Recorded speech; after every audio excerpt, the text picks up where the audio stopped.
अल्हम्दुलिल्लाहि रब्बिल आलमीन वस्सलातु वस्सलामु अला सय्यिदिल अंबियाइ वल मुरसलीन अम्मा बाद। बाबु युफ्तिरु बिमा तयस्सर अलैहि बिल माइ व गैरि। इमाम बुखारी रहमहुल्लाह बाब जेको आंदो आहे जो तर्जुमो आहे त बाब पाणी वग़ैरह जेका शइ मौजूदु हुजे उन सां रोज़े खे इफ़्तार करणु घुरिजे। उन जे तहत हदीस नंबर 1956 बयानु फरमाई अथनि। वही हदीस सैयदना अब्दुल्ला बिन नबी औफ़ा रज़ी अल्लाहु ताला अन्हु बयानु करे थो त नबी अलैहिस्सलातु वस्सलाम सां गॾु असां सफ़र में हुआसीं।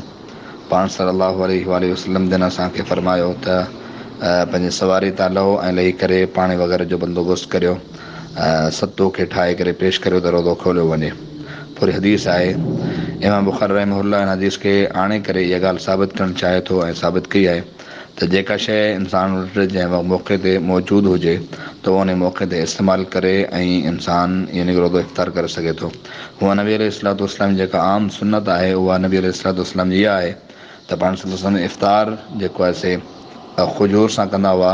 जामे तिरमिज़ी जी रिवायत जे मुताबिक़ त खुजूर सां खुजूर मौजूदु न हूंदी हुई त ख़ुश्क छुहारनि सां उहे मौजूदु न हूंदा हुआ त पाणी सां रोज़ो इफ़्तार करे वठंदा हुआ। अल गर्द त जेका बि शइ हलाल मौजूदु आहे उन सां रोज़ो इफ़्तार करणु घुरिजे ऐं रोज़ो इफ़्तार करे सघे थो। बाब नंबर 2 बाबु ताजील इफ़्तार रोज़े खोलण में जल्दी करणु घुरिजे।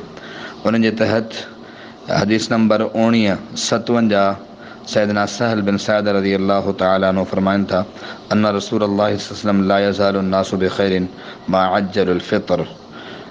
सहल बिन सअद रज़ी अल्लाहु ताला अन्हु जिन फरमाइनि था त रसूलुल्लाह सल्लल्लाहु अलैहि वसल्लम जिन फरमायो मुंहिंजी उम्मत जा माण्हू उन वक़्त ताईं ख़ैर ते बाक़ी रहंदा मां अज्जरुल फ़ितरा जेसि ताईं हू इफ़्तारी करण में रोज़ा इफ़्तार करण में जल्दी कंदा रहंदा। हदीस में मालूम थियो त नबी अलैहिस्सलातु वस्सलाम जिन रोज़ो इफ़्तार करण में देरि करण जो हुकुम न बल्कि जल्दी करण जो हुकुम ॾिनो आहे। जीअं सूरज गुरूब थिए त रोज़े खे इफ़्तार करणु घुरिजे। असांजे मुआशिरे जे अंदरि अक्सर औक़ात इहो ॾिठो वञे थो त सूरज खे गुरूब थियण खां पोइ सिॼ लहण खां पोइ बि तक़रीबन 2 मिंट 3 मिंट 4 5 मिंट ताईं इंतज़ारु कयो वञे थो ऐं इहो चयो वञे थो त इंतज़ारु करियो यकीन करे पोइ रोज़ो खोलियो। हालांकि इहा ख़िलाफ़ सुन्नत आहे। नबी अलैहिस्सलातु वस्सलाम जी इहा सुन्नत न आहे। नबी अलैहिस्सलातु वस्सलाम जी सुन्नत इहा आहे त मुंहिंजी उम्मत उन वक़्त ताईं भलाई ते रहंदी यानी कि हमेशह उन्हनि जे लाइ भलाई हूंदी जेसि ताईं हू रोज़े इफ़्तार करण में यानी कि जल्दी कंदा। ऐं ॿी हदीस जा अल्फाज़ आहिनि त मुंहिंजी उम्मत हमेशह उन वक़्त ताईं भलाई ते रहंदी ख़ैर में रहंदी जेसि ताईं सहरी करण में देरि कंदा ऐं इफ़्तारी करण में जल्दी कंदा।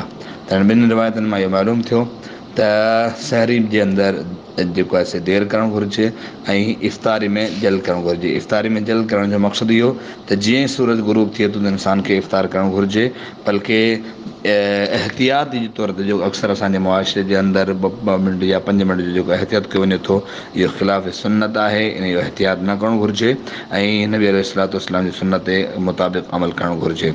ऐं ॿी जेका हदीस आंदी आहे इमाम बुखारी रहमहुल्लाह हदीस नंबर 1958 आहे। उहा हदीस बि उहा ई सैयदना बिलाल रज़ी अल्लाहु ताला अन्हु वारी आहे सफ़र वारी। उन जे अंदरि बि इमाम बुखारी रहमहुल्लाह इहो ई साबित करण जी कोशिशि कई आहे साबित कयो आहे त जीअं ई सूरज गुरूब थिए जीअं ई सिॼ लहे थो त इंसान खे रोज़ो इफ़्तार करणु घुरिजे। ऐं बाब नंबर जेको 3 आहे उहो आहे बाबु इज़ा अफ़्तर फ़ी रमज़ान सुम्म तलअत शम्स। हिकु माण्हू रमज़ान जे महीने में सूरज गुरूब सम्झी करे सूरज लहण सम्झी करे हिन रोज़ो खोले छॾियो ऐं बाद में सिॼ जेको आहे से वापसि निकिरी आयो। यानी हिकु माण्हूअ सिॼ खे लहंदे ॾिसी यानी ऐं ऊंदाही ॾिसी करे हुन रोज़ो इफ़्तार कयो बाद में सिॼ निकिरी आयो दोबारा। सैयदा अस्मा बिन्त अबी बकर रज़ी अल्लाहु ताला अन्हा फरमाई थी अफ़्तरना अला अहदि नबी सल्लल्लाहु अलैहि वसल्लम फ़ी यौम ग़ैम। असां नबी अलैहिस्सलातु वस्सलाम जे ज़माने में हिकु दफ़ा बादलनि वारे ॾींहुं यानी कि इफ़्तार करे छॾियो। आसमान ते बादल छायल हुआ जंहिंजे करे ख़बर न पई त सूरज सिॼ लही वियो आहे या न बाक़ी असां इफ़्तार करे वरितो।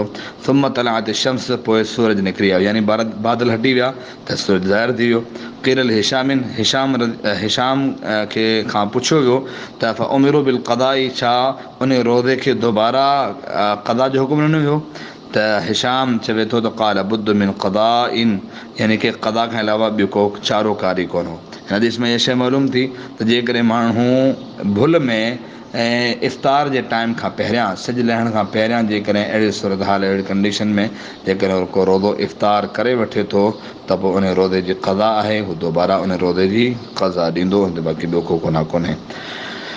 अल्लाह रब्बुल आलमीन खां दुआ आहे त अल्लाह रब्बुल आलमीन असांखे सम्झण जी ऐं उन खां पोइ उन ते अमल करण जी तौफ़ीक़ अता फ़रमाए।